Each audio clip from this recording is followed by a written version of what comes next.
Hello students, hope you all are well, and today we'll learn about factor addition and multiplication of a factors by scalars. So let's start.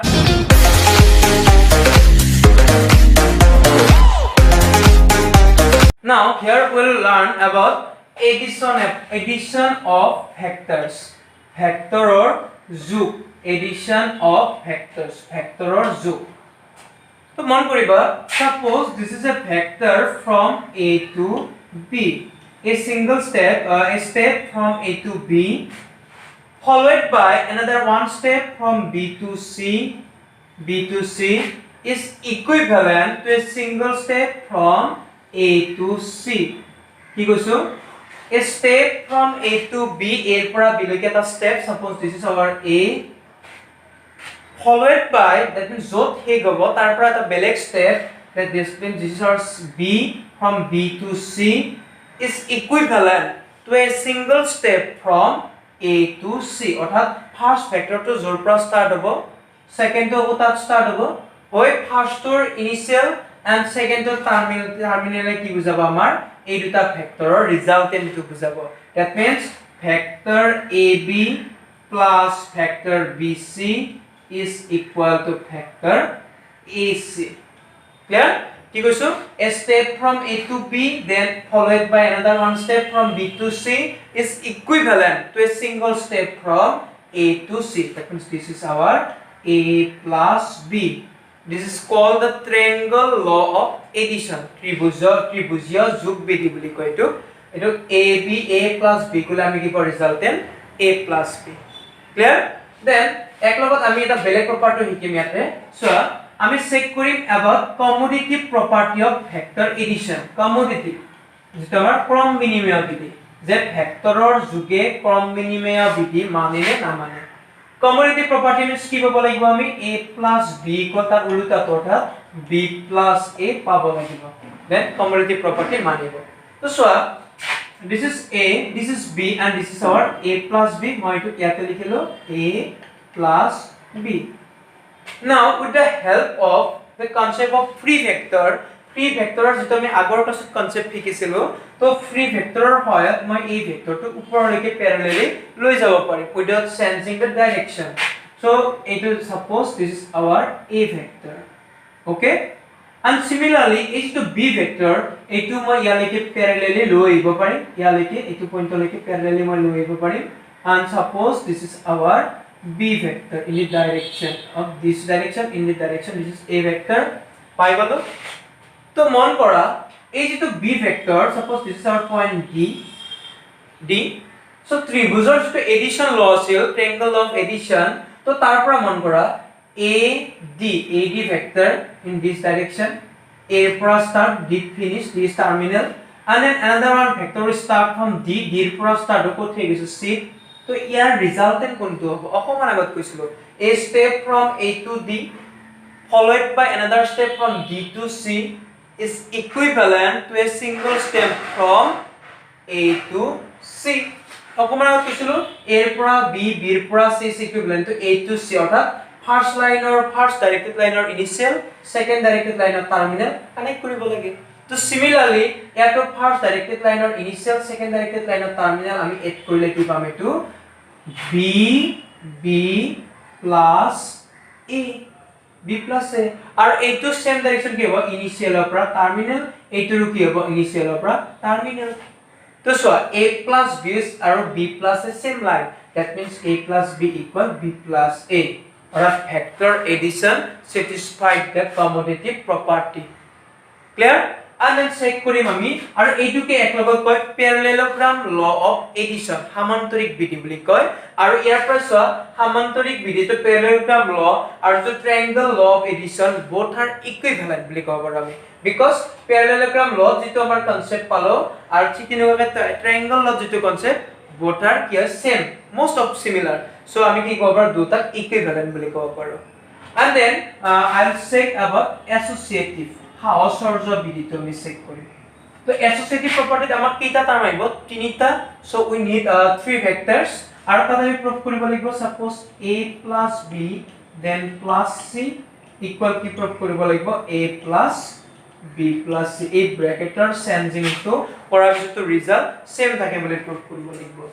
তো ইয়াতে মই বেলেগ diagram লিখিব লাগে because মোক তিনিটা ভেক্টৰছ লাগিব ইয়াতে তো suppose this is hour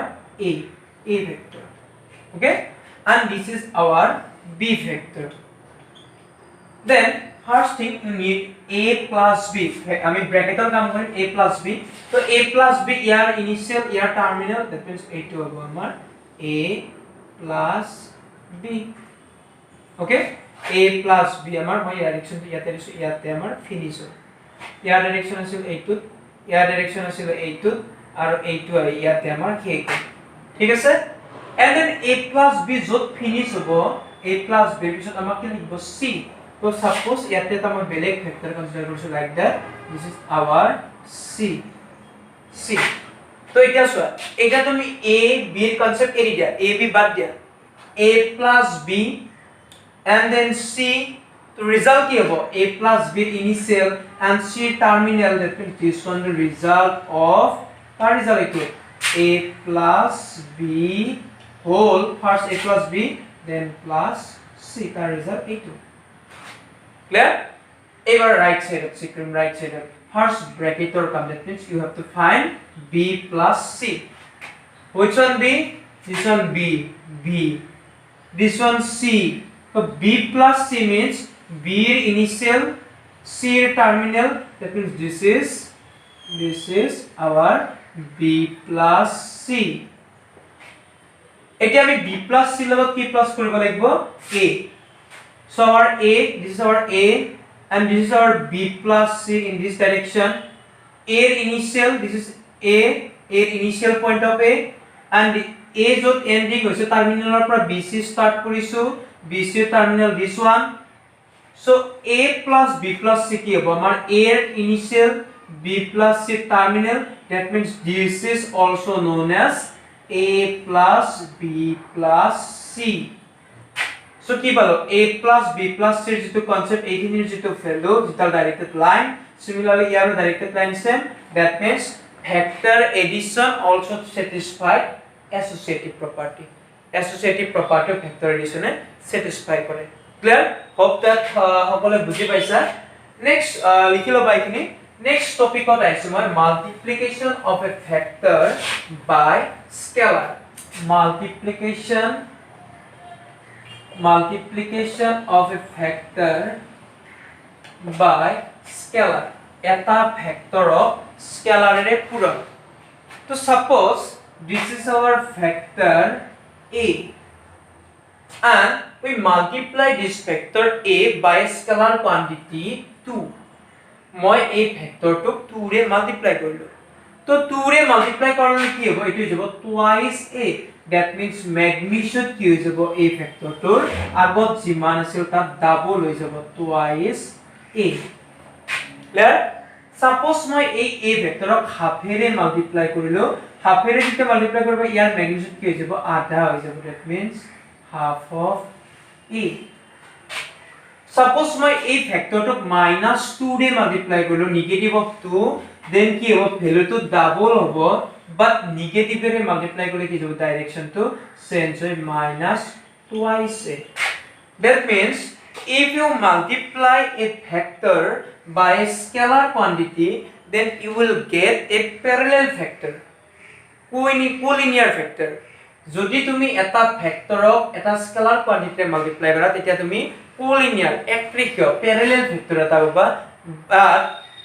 and the direction of the parallel vector and the direction of the parallel vector will depend on the sign of the scalar quantity আৰু এই যেটো parallel vector তাৰ direction কোন ফালে যাব সেই directionটো কাৰ ওপৰত ডিপেন্ড কৰিব on the sign of the scalar quantity because a scalar quantity যদি পজিটিভ হয় then direction same থাকিব আৰু scalar quantity যদি নেগেটিভ হয় then direction opposite যাব এতিয়া এই কথাখিনি এইখিনিক মই সিম্পলি এনেকুৱাকৈ লিখিব পাৰোনে সাপোজ যদি মই এই যেটো নতুন ভেক্টৰ প্ৰডাক্ট প্যাৰেলাল এটোক যদি মই b নাম দিও then মই এনেকুৱাকৈ লিখিব পাৰোনে b vector equal lambda into a vector তেতিয়া when if A vector parallel to B vector, then B vector equal iman, where lambda is a constant or lambda is a scalar. যদি মই এটা ভেক্টৰক এটা lambda, এটো suppose lambda 2 টো lambda বুলি ভাবা, যদি এটা স্কেলাৰে পূৰণ কৰো তেতিয়া মই কি পাম, এটা প্যাৰালেল ভেক্টৰ পাম। that means A আৰু B যদি দুটা প্যাৰালেল হয়, A আৰু B যদি both are parallel হয়, then A ৰ লগত কিবা এটা স্কেলাৰ মাল্টিপ্লাই কৰিলে B পাবা, নতুবা B ৰ লগত কিবা এটা স্কেলাৰ মাল্টিপ্লাই কৰিলে তুমি কি পাবা, A পাবা। আৰু সেই কনসেপ্টটোকে মই কেনেকুৱা লিখিলো, B lambda A, so lambda তো এটা স্কেলাৰ কোৱান্টিটি আৰু lambda তো মই A ৰ লগত মাল্টিপ্লাই কৰি কি পাই গৈছো, B পাই গৈছো। clear? Then next topic, component of a vector, vectoror উপাংশ, component of a vector. Suppose this is our z axis, this is our y axis, and this is x axis, here the origin, and let us consider 3 point A, B and C having magnitude 1, that means distance 1, then coordinate of A will be 1 0 0 since it lie in x axis, coordinate of B will be 0 1 0, and coordinate of C will be 0 0 1, and the magnitude of OA will be 1, magnitude of OA will be 1, magnitude of OB will be 1, and magnitude of OC is 1. এই যে আমি অৰিজিনৰ পৰা এই পইণ্টলৈকে magnitude 1 বুলি কলো, এই যেটো OA vector, এই OA ভেক্টৰটো ক'ব ইউনিট ভেক্টৰ। অলৰেডি মই কৈছিলো মোৰ লাষ্ট ভিডিওত, তোমালোকে চেক কৰিবা, unit vector means a vector having magnitude 1, আৰু ইয়াতে আমি দেখিলো OA এখিনি যেটো OA এৰ কোঅৰ্ডিনেট 1 0 0, that means distance 1, আৰু এই OA ভেক্টৰটো কি ক'ব, unit vector with magnitude 1. Similarly, OB vector will call unit vector with magnitude 1, and OC vector will call unit vector with magnitude 1. And OA vector in the direction of x-axis, and this unit vector is denoted by I cap. Already physics of paisa I cap. And the unit vector along y-axis is denoted by j cap, and the unit vectors along z-axis is denoted by k cap. Clear? And now suppose there is a point P x y z, তো মই অৰিজিনৰ পৰা connect কৰিলো P x y z, এই P x y z পইণ্টটো পাব লাগিলে অকমান আগত আমি চাইছিলো P x y z পইণ্টটো পাব লাগিলে মই x এক্সিছৰ দিশত যাব লাগিব x ডিসটেন্স, y এক্সিছৰ দিশত y distance, and then z এক্সিছৰ দিশত যাব লাগিব z ডিসটেন্স। তো এটা এইটো আছিল আমাৰ ইন কেস অফ ম্যাগনিটিউড, এটা scalar quantity x y z। তো সেই যেটো স্কেলাৰ কোয়ান্টিটি, এই স্কেলাৰ কোয়ান্টিটিক যদি মই ভেক্টৰলৈকে কনভাৰ্ট কৰিব লাগে, যেটো মই x এক্সিছৰ দিশত x ডিসটেন্স কৈছিলো, সেইখিনিক যদি মই ভেক্টৰলৈকে কনভাৰ্ট কৰিব লাগে, সেইটো ডাইৰেকচনৰ অৰ্থাৎ x এক্সিছৰ ডাইৰেকচনৰ ইউনিট ভেক্টৰেৰে মাল্টিপ্লাই কৰিব লাগিব, that means x I cap. Similarly, P point হ'ব লাগিলে y এক্সিছৰ ডাইৰেকচনত মই y ডিসটেন্স আইছো, আৰু এইটো ডাইৰেকচনত আমাৰ ইউনিট ভেক্টৰ আছিল j cap, that means y এক্সিছৰ ফালে আহিব আমাৰ y j cap, আৰু z এক্সিছৰ ফালে আহিব আমাৰ ডিসটেন্স আছিল z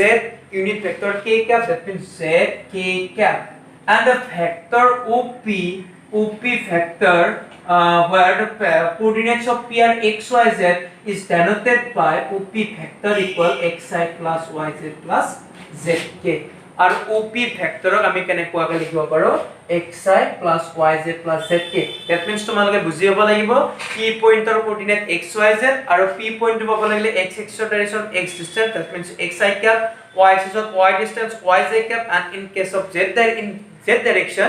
zk cap. That means OP vector কেনেকৈ লিখিম, xi cap plus yz cap plus zk cap, and magnitude of OP যেটো আমি অলৰেডি ফাইন কৰিছিলো, magnitude of OP কিমান আছিল, root over x square plus y square plus z square. Clear? আৰু ইয়াতে একেলগে এটা নতুন টপিক দি দিছো, ইউনিট ভেক্টৰ আমি কেনেকুৱাকৈ উলিয়াম, ইউনিট ভেক্টৰ কেনেকুৱাকৈ উলিয়াম। তো unit vector along a vector is denoted by a cap. যেটো ভেক্টৰৰ ডাইৰেকচনত ইউনিট ভেক্টৰ বুজাবা এইটো ক্যাপেৰে বুজোৱা হয়। Suppose B vector direction unit vector B cap, C vector direction unit vector C cap. Similarly, A vector direction unit vector A cap, where the definition is where A cap equal vector a by magnitude a যেটো vector a দেখিব vector a যেটো দেখিব এইখিনি vector a তাক যদি মই তাৰ magnitude a ৰে যদি মই ডিভাইড কৰি দিও অনলি কি ৰব আমাৰ ইউনিটছ ৰব 1 1 ৰব লাইক যদি আমি আমাৰ জেনাৰেল লাইফৰ লগত সাপোজ 10 কিলোগ্ৰাম তো 10 কিলোগ্ৰাম বস্তু তাৰ ম্যাগনিটিউড কিমান 10 টু দা ম্যাগনিটিউড তো 3 ৰে যদি ডিভাইড কৰি কি ৰব 1 কিলো ইউনিট 1 হৈ গৈছে তো লাইক দ্যাট a ভেক্টৰ তাক যদি মই তাৰ ম্যাগনিটিউডৰে ডিভাইড কৰো তো কি ৰব 1 ইউনিটছ ৰব আৰু হেতুকে কি কয় আমাৰ unit vector where a cap equal vector a by magnitude of a মনত ৰাখিবা এটো লাগিব এটা দেন আমি লাস্ট শিকিম আজি ক্লাছৰ একদম লাস্ট শিকিম এডিশন অফ টু ভেক্টৰস দুটা ভেক্টৰস আমি কেনেদৰে যোগ কৰিব পাৰো কেনেদৰে সাবট্ৰেক্ট কৰিব পাৰো তো হেতু বিষয় শিকিম suppose a equal a1 I cap b1 j cap and c1 k cap and b equal a2 I cap plus b2 j cap plus c2 k cap now a plus b যদি a vector আৰু b vector plus কৰিব লাগে কি কৰিবা I cap means কি x axis or component y axis or component z axis or same component বিলাক plus কৰিবা অৰ্থাৎ ইয়াত a1 a2 প্লাস কৰিলে হ'ব a1 plus a2 I cap b1 plus b2 j cap and then c1 plus c2 k cap similarly তুমি যদি minus কৰা a minus b a1 minus a2 I cap b1 minus b2 I cap j cap c1 minus c2 k cap clear আর যদি তুমি lambda কিবা একটা constant lambda রে যদি তুমি মাল্টিপ্লাই করো lambda a vector means lambda into this vector এটা vector তো মাল্টিপ্লাই করলে কি হবে lambda a1 I cap সবগুলো করতে constant lambda a b1 j cap and lambda c1 k cap তো তেনেকুৱাটা আমি মাল্টিপ্লাই কৰিম ক্লিয়াৰ and then আকৌ টপিক এটা ওলাই গল হেতু টপিকো এক লগত দি দিছো suppose two vectors a and b are parallel suppose here a and b are a parallel to b so already my multiplication of a vector by scalar koisilo if two vectors a and b are parallel then we can write it as b vector equal lambda into a vector clear kiba ta scalar re purun gole beleg to pam so implies b means a2 I cap b2 j cap plus c2 k cap equal lambda a means a1 I cap b1 j cap and c1 k cap তো ইয়াৰ পৰা মই কি পাম a2 I cap b2 j cap and c2 k cap equal lambda a1 I cap lambda b1 j cap and lambda c1 k cap clear তো এটা সোয়া এই দুটা ভেক্টৰস equal বুলি দিয়া আছে equal বুলি দিছো equal means their component are also equal that means I cap for component j cap for component are equal so ইয়াৰ পৰা কি পাম therefore a2 equal lambda a1 b2 equal lambda b2 and c2 equal lambda c2 তো ইয়াৰ পৰা আমি কথা লিখিব পাৰো a1 by a2 equal 1 by lambda b1 by b2 equal 1 by lambda and c1 by c2 equal 1 by lambda that means therefore a1 by a2 equal b1 by b2 equal c1 by c2 equal constant 1 by lambda means ki lambda is a scalar constant 1 by lambda constant to ki bolo a1 by a2 b1 by b2 c1 by c2 are equal to তোমালোকে মনত ৰাখিব লাগিব if two vectors a and b are parallel then their component have the same ratio যদি দুটা vector প্যাৰেলেল হয় হিয়তৰ component a1 a2 b1 b2 c1 c2 বিলাকৰ ৰেশিও বিলা কি হ'ব লাগিব সেম হ'ব লাগিব সেম ৰেশিও হ'ব অৰ্থাৎ suppose a vector equal I cap plus j cap plus k cap and b vector equal 3i plus 3j plus 3k তো মন কৰা ইয়াত কোএফিশিয়েন্ট কম্পোনেন্ট বিলাকৰ ৰেশিও 1/3 1/3 1/3 so that means they are those two vectors are parallel আর এনেকুৱা মন কৰিব পৰা এইটো ভেক্টৰ এই যে concept b equal lambda a তো ইয়াত a লগত 3 মাল্টিপ্লাই কৰিলে মই কি পাম b পাম that means a and b are parallel clear আহা কৰিছো সকলে বুজি পাইছা আৰু কাইন্ডলি যদি কিবা বুজি পোৱা নাই কমেন্ট বক্সত কমেন্ট কৰিবা যাতে পিছত মই নিজকে ইমপ্ৰুভ কৰিব পাৰো